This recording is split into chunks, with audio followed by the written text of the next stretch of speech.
नमस्कार, मैं गौरव जोशी श्रीमती मोहरी देवी तापड़िया गर्ल्स कॉलेज जसवंतगढ़ के इस यूट्यूब चैनल पर आपका हार्दिक स्वागत करता हूं। हम पढ़ रहे हैं माल एवं सेवा कर, और माल एवं सेवा कर के अंतर्गत हम पढ़ रहे हैं आपूर्ति का समय, टाइम ऑफ सप्लाई। पिछली क्लास में हमने माल की आपूर्ति के संबंध में आपूर्ति का समय निर्धारित करने के प्रावधान पढ़े थे। हमने बात की थी कि अगर माल की सामान्य आपूर्ति की जाती है तो उस स्थिति में आपूर्ति का समय किस प्रकार से निर्धारित किया जाता है, और हमने बात की थी कि माल की आपूर्ति अगर विपरीत प्रभार रिवर्स चार्ज के अंतर्गत की जाती है तो फिर उस स्थिति में भी आपूर्ति का समय किस प्रकार से निर्धारित किया जाता है। आपूर्ति का समय निर्धारित करना अत्यंत आवश्यक है, क्योंकि आपूर्ति के समय के आधार पर ही कर चुकाने का दायित्व निर्धारित किया जाता है। तो हमने आज की क्लास में दो प्रैक्टिकल क्वेश्चन लिए हैं। पहला प्रैक्टिकल क्वेश्चन जो है वो माल की सामान्य आपूर्ति से संबंधित है, और दूसरा क्वेश्चन माल की विपरीत प्रभार के अंतर्गत आपूर्ति से संबंधित है। तो पहला क्वेश्चन देखते हैं। क्वेश्चन है, ये माल की सामान्य आपूर्ति से संबंधित है और इसमें सप्लाई नंबर आपूर्ति की संख्या दी गई है 1261, 1262, 1263 और 1264, यानी कि 4 आपूर्तियां की गई हैं। और इसके संबंध में आपूर्तियों के संबंध में डेट ऑफ इनवॉइस बीजक जारी करने की तिथि दी गई है, date of receipts of goods माल प्राप्त करने की तिथियां दी गई है चारों सप्लाई के संबंध में, date of removal of goods माल को हटाने की तिथियां दी गई है चारों आपूर्ति के संबंध में, और डेट ऑफ पेमेंट भुगतान की तिथियां दी गई है। तो भुगतान की तिथि में भी 2 तिथियां दी गई है। पहली तिथि जो आपूर्तिकर्ता ने अपने बुक्स में एंटर की है, भुगतान प्राप्त करने की तिथि। एक्चुअली ये date of receipts of payment है, यानी कि भुगतान प्राप्त करने की तिथि जो आपूर्तिकर्ता ने जब भुगतान प्राप्त किया तो अपनी बुक्स में एंटर किया, और दूसरी तिथि दी गई है जब भुगतान प्राप्त हुआ आपूर्तिकर्ता को तो उसके बैंक अकाउंट में जिस तिथि को वो क्रेडिट हुआ, जमा हुआ, उसकी तिथियां दी गई हैं। तो इस प्रकार से हमको 4 सप्लाई के संबंध में जो है तिथियां दी गई हैं, विभिन्न प्रकार की तिथियां दी गई हैं। तो ये माल की सामान्य आपूर्ति है, और माल की सामान्य आपूर्ति के लिए आपूर्ति का समय निर्धारित करने के लिए हम 2 तिथियां देखते हैं, और उन दोनों तिथियों में से जो तिथि पहले की होती है वही आपूर्ति का समय, आपूर्ति की तिथि मानी जाती है।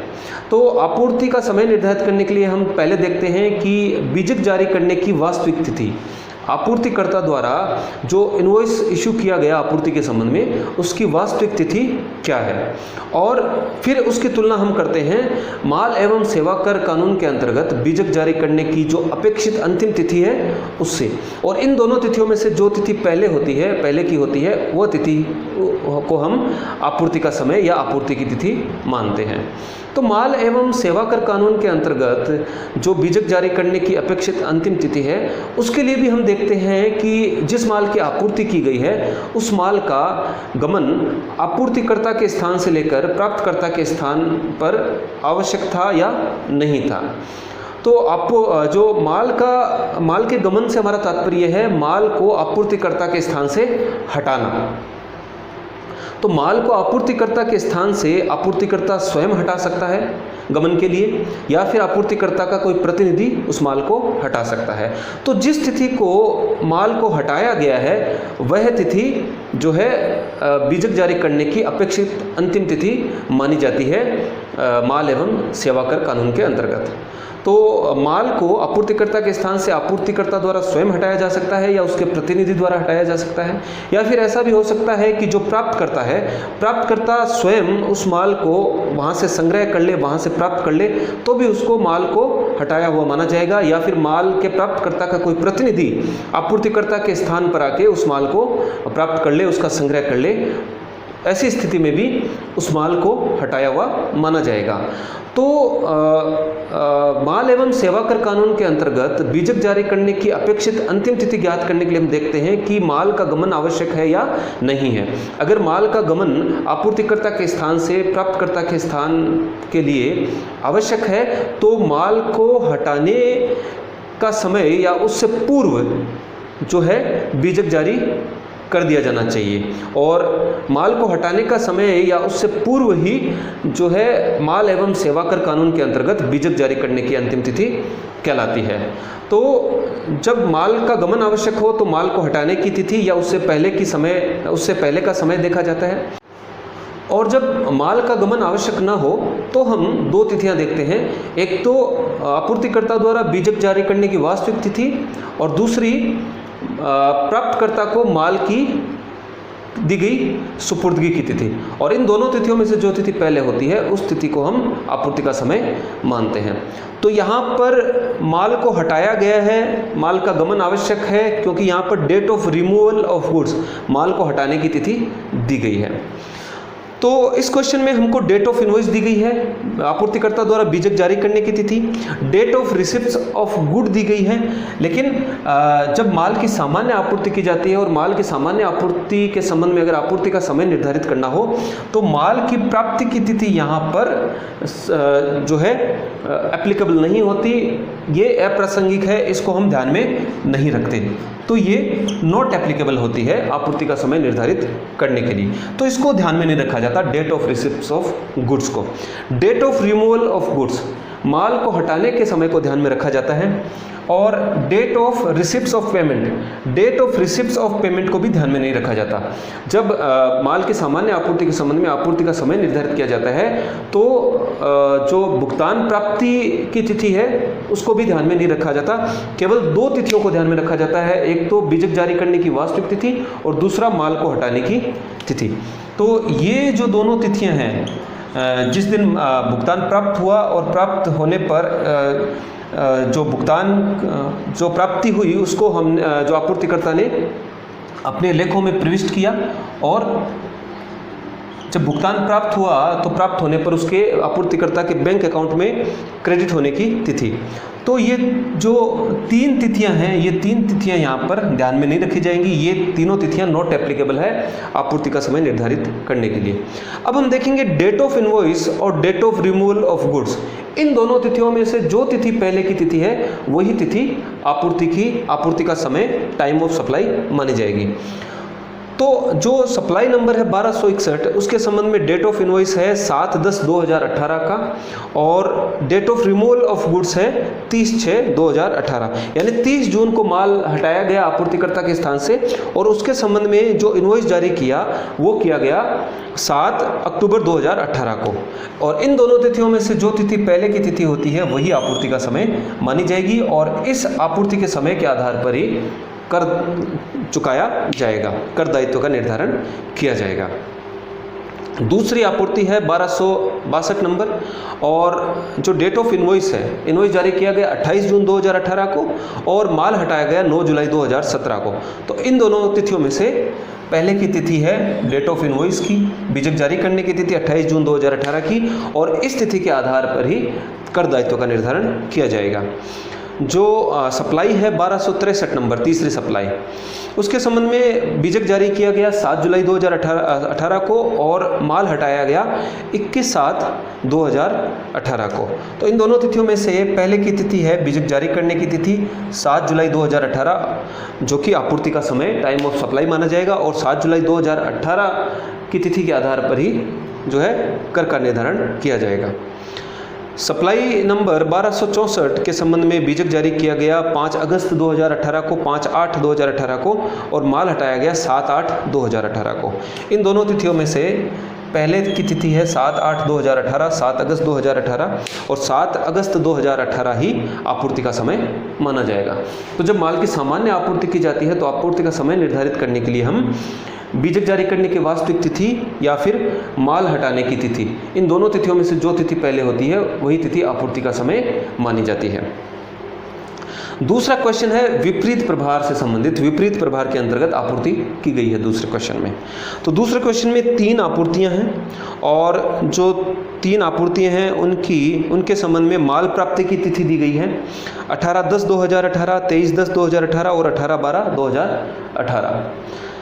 Date of issue of invoice by supplier, आपूर्तिकर्ता द्वारा जो इनवॉइस जारी किया गया विपरीत प्रभार वाली आपूर्ति के संबंध में, उसकी डेट दी गई है डेट ऑफ पेमेंट, जब प्राप्तकर्ता द्वारा भुगतान किया गया आपूर्ति के संबंध में, उसकी डेट दी गई है। 2 तिथियां दी गई हैं। पहली तिथि तो प्राप्तकर्ता ने जब भुगतान किया तो किस तिथि को अपने लेखों में प्रविष्टि की, वह तिथि दी गई है। और दूसरी तिथि वह तिथि दी गई है जब प्राप्तकर्ता ने आपूर्ति के संबंध में भुगतान किया तो उसके बैंक अकाउंट से जिस तिथि को पेमेंट, जिस तिथि को वो अमाउंट डेबिट हुआ, वो तिथियां दी गई हैं। तो जब विपरीत प्रभार के अंतर्गत आपूर्ति की जाती है और आपूर्ति का समय निर्धारित करना हो तो हम 3 तिथियां देखते हैं। हम देखते हैं माल प्राप्ति की तिथि, कि प्राप्तकर्ता द्वारा विपरीत प्रभार की आपूर्ति के संबंध में कब माल प्राप्त किया गया, तो वह तिथि यहाँ पर दी गई है। दूसरी तिथि हम देखते हैं भुगतान की तिथि, कि प्राप्तकर्ता ने भुगतान कब किया। तो भुगतान की तिथि ज्ञात करने के लिए हम देखते हैं कि जो प्राप्तकर्ता है, प्राप्तकर्ता ने भुगतान के संबंध में कौन सी तिथि अपने लेखा पुस्तकों में प्रविष्ट की है। और भुगतान के संबंध में दूसरी तिथि हम देखते हैं कि जब भुगतान किया गया तो किस तिथि को जो भुगतान की राशि है वो प्राप्तकर्ता के बैंक अकाउंट से डेबिट हुई है। तो वो 2 तिथियां देखते हैं। तीसरी तिथि हम देखते हैं आपूर्तिकर्ता द्वारा बीजक जारी करने के 30 दिन बाद की तिथि, यानी कि आपूर्तिकर्ता द्वारा बीजक जारी करने के बाद का 31वां दिन। और इन तीनों तिथियों में से जो तिथि पहले की होती है वही तिथि आपूर्ति का समय मानी जाती है। तो इस क्वेश्चन में जो पहली आपूर्ति है उसके संबंध में हमको date of receipt of goods दी गई है, जो कि 18/10/2018, 18 अक्टूबर 2018। फिर date of issue of invoice by supplier, आपूर्तिकर्ता ने बीजक जारी किया है 18/10/2018 को, लेकिन 18/10/2018 के बाद का 31वां दिन हम देखते हैं। बीजक जारी करने के 30 दिन बाद की तिथि हम देखते हैं। तो बीजक जारी करने के 30 दिन बाद की तिथि होगी, 31वां दिन होगा 18/11/2018। तो date of receipt of good, माल प्राप्ति की तिथि है 18/10/2018। बीजक जारी करने के बाद का 31वां दिन होगा 18/11/2018। और भुगतान की तिथि, भुगतान की तिथि में जो बुक्स में एंट्री की गई वो है 20/10/2018 को, और बैंक से पैसा डेबिट हुआ 22/10/2018 को। तो इन तीनों तिथियों में से सबसे पहले की तिथि है 18/10/2018, date of receipt of good, और यही आपूर्ति का समय माना जाएगा विपरीत प्रभार के अंतर्गत। दूसरी सप्लाई है, इसके संबंध में माल प्राप्त हुआ है 23/10/2018 को। बीजक जारी किया गया आपूर्तिकर्ता द्वारा 23/10/2018 को, लेकिन बीजक जारी करने के बाद का 31वां दिन देखा जाता है, इसलिए 23/11/2018 होगी ये डेट। और भुगतान की तिथि में जो है लेखों में प्रविष्टि की गई 20/10/2018 को, और बैंक अकाउंट से डेबिट हुआ 22/10/2018 को। तो इनमें जो सबसे पहले की तिथि है वो है 20/10/2018, और 20/10/2018 ही आपूर्ति का समय माना जाएगा। तीसरी सप्लाई के संबंध में माल प्राप्त हुआ 18/12/2018 को, यानी कि 18 दिसंबर 2018 को। आपूर्तिकर्ता द्वारा इनवॉइस जारी किया गया 18/10/2018 को, और आपूर्तिकर्ता द्वारा बीजक जारी करने के बाद का 31वां दिन देखते हैं, 30 दिन बाद की तिथि लेते हैं। तो 18/10/2018 को बीजक जारी किया गया है, उसके बाद का 31वां दिन होगा 18/11/2018। तो 18/12/2018, 18/11/2018, और भुगतान हुआ है 13/12/2018 को भुगतान की प्रविष्टि की गई लेखा पुस्तकों में, और 15/12/2018 को बैंक अकाउंट से डेबिट हुआ। तो इनमें सबसे पहले की तिथि है बीजक जारी करने के बाद का 31वां दिन, यानी कि 18/11/2018। बीजक 18/10/2018 को जारी किया गया है, लेकिन इसके बाद का जो 31वां दिन है, 30 दिन बाद की तिथि, वो होगी 18 नवंबर 2018। तो तीसरी आपूर्ति के संबंध में 18/11/2018 ही आपूर्ति का समय होगा। अब हमने एक उदाहरण लिया है, और यह उदाहरण है माल की निरंतर आपूर्ति की दशा में आपूर्ति का समय। जब किसी माल की निरंतर आपूर्ति की जा रही हो, आपूर्तिकर्ता और प्राप्तकर्ता के बीच में एक ऐसा कॉन्ट्रैक्ट हो, ऐसा अनुबंध हो कि पूरे वर्ष भर माल की निरंतर आपूर्ति की जाएगी। तो जब माल की निरंतर आपूर्ति की जाती है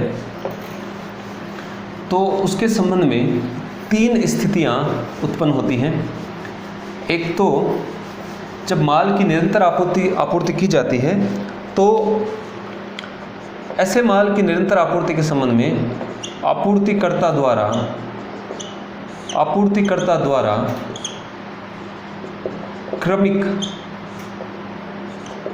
बीजक यानी कि इनवॉइस जारी किए जाते हैं, इशू किए जाते हैं।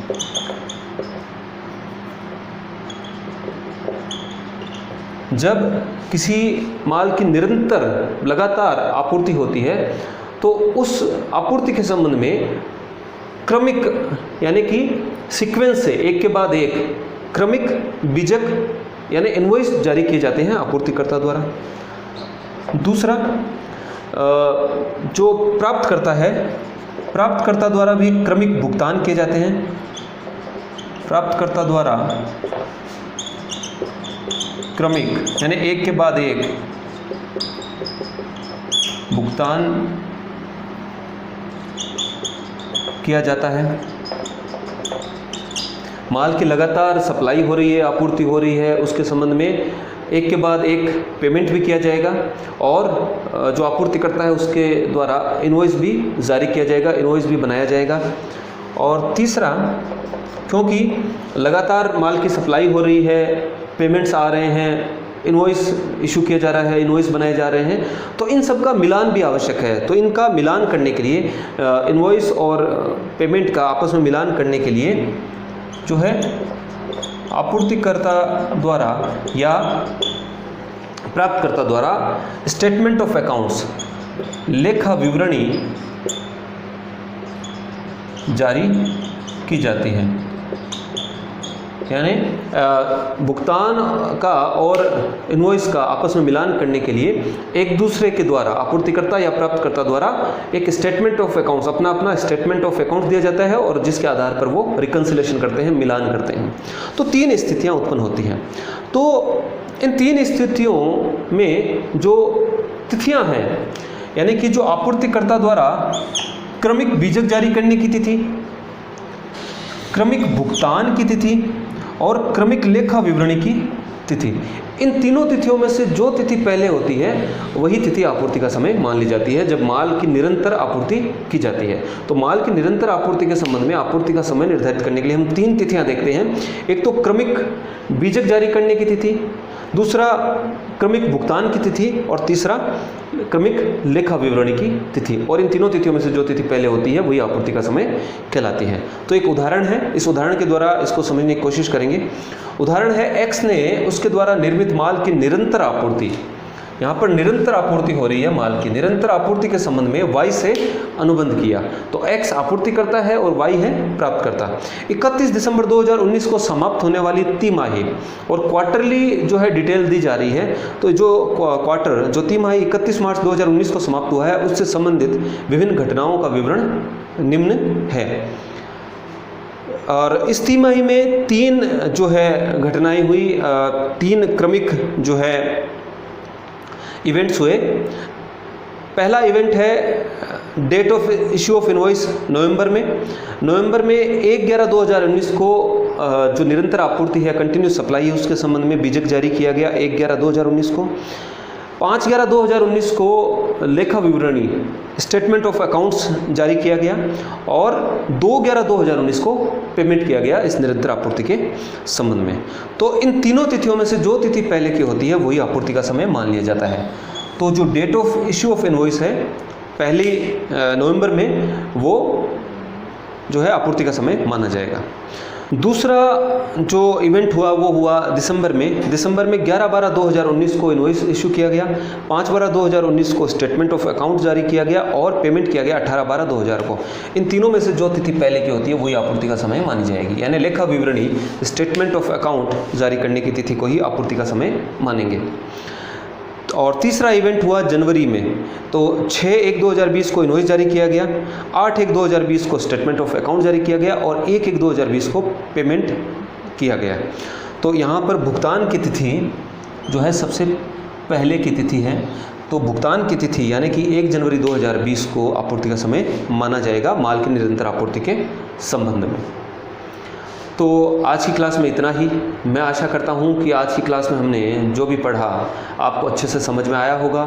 इस वीडियो को लाइक कीजिए, शेयर कीजिए, हमारे YouTube चैनल को सब्सक्राइब कीजिए। धन्यवाद।